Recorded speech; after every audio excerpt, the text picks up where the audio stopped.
영국의 테레사 메이 전 총리께서 한국을 다녀갔습니다. 세계 지식 포럼에 참석하기 위해서인데요. 세계 지식 포럼은 매일경제신문에서 해마다 주최하는 글로벌 지식 포럼이죠. 올해는 20주년을 맞아서 전 세계 유명 인사들이 많이 방문을 했다고 하는데요. 테레사 메이 전 총리나 블랭그락의 레디 핑크 회장과 같은 분들이 대거 참석했다고 합니다. 포럼이 끝나면 포럼의 내용을 편집해서 책으로 펼쳐내게 되는데요. 올해도 그 책이 나왔습니다. 이 시간에는 테레사 메이 전 총리와 진행자가 나눈 대담의 내용 중에서 팬데믹과 세계화에 관한 부분을 함께 나누고자 합니다. 먼저 진행자의 질문을 읽어드리겠습니다. 현재 코로나19가 전 세계를 강타하고 있습니다. 전 세계가 코로나19 바이러스에 대응해야 하는 상황입니다. 백신이 과연 잘 개발돼 모두에게 제공될 수 있을까요? 일부 국가에서는 백신 국수주의를 걱정하고 있습니다. 일부 국가가 빠르게 백신 개발을 한 후 자국민을 위해서만 백신을 공유할 수 있다는 우려가 나옵니다. 영국 같은 경우에도 굉장히 적극적으로 백신 개발에 뛰어들고 있습니다. 전 세계 모든 이에게 백신을 제공하려면 어떤 노력이 필요할까요? 메이 총리의 답변을 읽어드릴게요. 먼저 제가 한국에 방문하게 된 이유는 한국이 성공적으로 코로나19에 대응했기 때문입니다. 저는 직접 한국에 와서 그들이 전염병에 어떻게 대응하는지 보고 싶었습니다.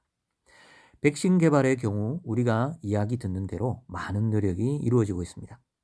아스트라제네카와 옥스퍼드가 백신을 함께 개발하고 있다는 이야기도 들리고요. 중요한 것은 백신 개발에 있어 국제 협력이 이루어지고 있다는 점입니다.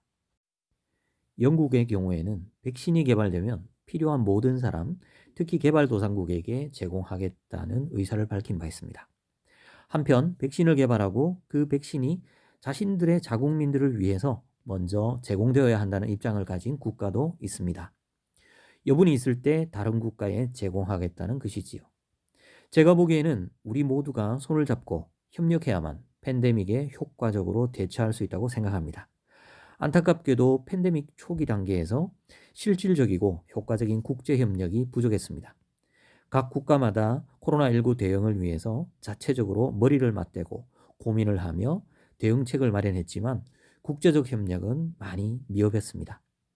백신 관련해서는 앞으로 더 많은 국제협력이 이루어지길 기대해 봅니다. 자, 이렇게 제가 한 대목을 읽어 드렸는데요.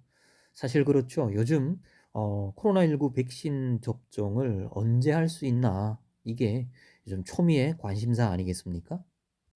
코로나19 백신 개발과 백신 국수주의에 대한 진행자의 질문에 대해서 테레사 메이 전 총리는 아주 기본적이고 원론적인 그런 답변을 한 것 같습니다. 그래도 우리 귀를 쏠깃하게 만든 한 대목이 나왔었죠. 바로 내년 초에 우리나라에서 최초로 접종하게 될 가능성이 가장 높은 영국의 제약사 아스트라제네카의 코로나19 백신 개발 이야기가 잠시 언급됐기 때문입니다. 그런데 어떤 분들은 이 아스트라제네카의 백신을 우리가 제대로 확보할 수 있을 것인가에 대한 의문을 제기하는 분들이 있는 것 같습니다. 일단 테레사 메이 전 총리의 발언에 의할 것 같으면 영국이 타 국가와 개발된 백신을 공유하겠다라는 그런 영국의 방침을 언급한 것은 대단히 의미 있는 발언이라는 생각이 드는데요. 이 아스트라제네카 백신의 안전성이 충분히 확보가 되고 또 무엇보다도 중요한 초기 물량이 확보되어서 내년 초에는 꼭 코로나19 백신 접종이 이루어질 수 있기를 기대해 보겠습니다. 그 다음 질문은 세계화와 관련된 내용입니다. 제가 읽어드리겠습니다. 코로나19 같은 경우에는 사람 간의 관계, 국가와 국가의 관계, 도시와 도시의 관계 등과 밀접한 관련이 있습니다. 일각에서는 팬데믹으로 인해 세계화가 가장 큰 타격을 입었다고 이야기하는 사람도 있습니다. 다자주의적 접근을 활용한다는 측면에서 어떻게 해야 우리가 서로 다시 연결될 수 있을까요? 이 질문에 대해서 메이 총리는 어떻게 답변했는지 한번 보도록 할까요? 전 세계적인 공급 사슬을 보면 세계화의 양상이 더욱 명확해집니다. 여러 국가들은 자국 내에서 생산을 더 많이 해야만 미래의 활력이 확보된다고 판단할 수밖에 없는 상황이고 실제 많은 국가가 그런 생각을 하고 있는 것으로 알고 있습니다. 그런데 사실상 세계 무역 체제를 보면 코로나19 이전에도 많은 문제점들이 생겨나고 있었던 게 사실입니다. 물론 이는 코로나19로 인해서 더 심화된 측면도 있습니다.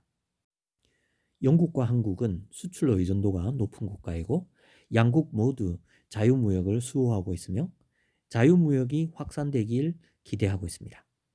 그런데 세계무역기구 WTO와 같은 국제기구가 어려움을 겪기 시작했습니다. 미국도 최근 들어 방향의 전환을 상당히 이룬 것을 볼 수 있습니다.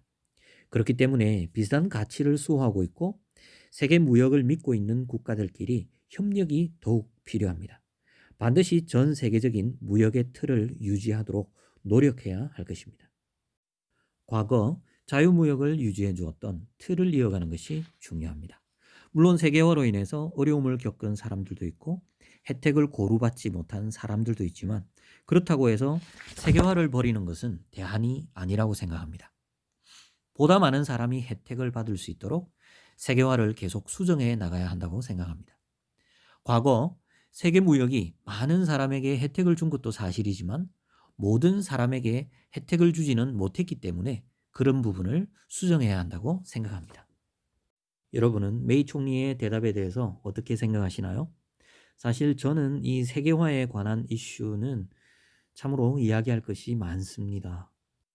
이 세계화 문제는 한때 대입 논술 시험에 단골 주제로 출제가 되기도 했었죠. 우리나라는 이 세계화로 인해서 피해를 입은 그런 특정 계층도 있지만 나라 전체적으로 볼 때는 엄청난 수혜를 입은 국가이기도 합니다. 삼성, 현대, LG, SK와 같은 글로벌 기업들은 물론이고요. 우리나라 거의 대부분의 기업들이 바로 이 세계화라는 공급 체인을 타고 엄청난 수출을 해왔고요. 그로 인해서 수많은 달러를 벌어들인 것이 사실 아니겠습니까? 그런데 지난 2008년 글로벌 금융 위기로 말미암아서 이 세계화가 심각한 도전에 직면하게 되었죠. 바로 부의 양극화를 굉장히 심화시켰다는 심각한 비판에 직면하게 된 것이었습니다. 그리고 2년 전부터 본격적으로 시작된 미중 무역 갈등으로 인해서 세계화는 아주 실질적인 타격을 입게 됩니다. 그리고 올해는 코로나19 팬데믹 상황으로 말미암아서 세계화가 거의 소멸 직전까지 몰리게 되는 상황이라는 사실, 우리가 지금 직면하고 있지 않습니까? 메이 총리는 바로 이러한 세계화의 현실에 대해서 언급을 하고 있는 것 같습니다. 자, 이제 마지막으로 진행자가 부채에 관한 질문을 던졌는데요. 한번 볼까요? 각 국가 내 부채가 늘어났을 뿐만 아니라 수조 달러가 투입되고 있어 코로나19 이후의 경제 회복을 위해 많은 노력이 필요하다는 의견이 있습니다. 심각하게 걱정할 만한 상황일까요? 사실 우리 모두가 걱정해야 하지 않을까요? 왜냐하면 결국 부채를 처리해야 하기 때문입니다. 이는 분명한 도전 과제가 될 것입니다. 부채를 시급하게 처리할 것인지 아니면 일단 부채는 차치하고 현재 문제를 먼저 해결해야 할지는 여전히 논의 중에 있습니다. 제가 생각하기에는 각 국가가 개인 혹은 기업에 대한 코로나19의 영향을 최소화하기 위해서 재정을 즉각 투입한 것은 옳은 결정이었다고 생각합니다. 이 같은 조치를 했다고 해서 정상으로 다 돌아가는 것은 아니기 때문에 남은 부채를 어떻게 처리할 것인지를 생각해야 할 것입니다. 그렇게 길지 않은 답변이었지만 아주 중요한 코멘트가 있었다고 생각합니다. 바로 그것은 즉각적으로 재정 투입을 한 것은 잘한 일이었다.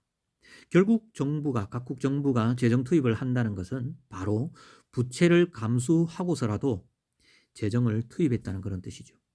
그런데 문제는 이렇게 막대하게 쌓여가는 국가 부채, 그리고 기업의 부채, 그리고 개인의 부채를 앞으로 어떻게 감당할 것이냐, 바로 이 문제가 아주 심각한 과제로 남게 될 것 같은데요.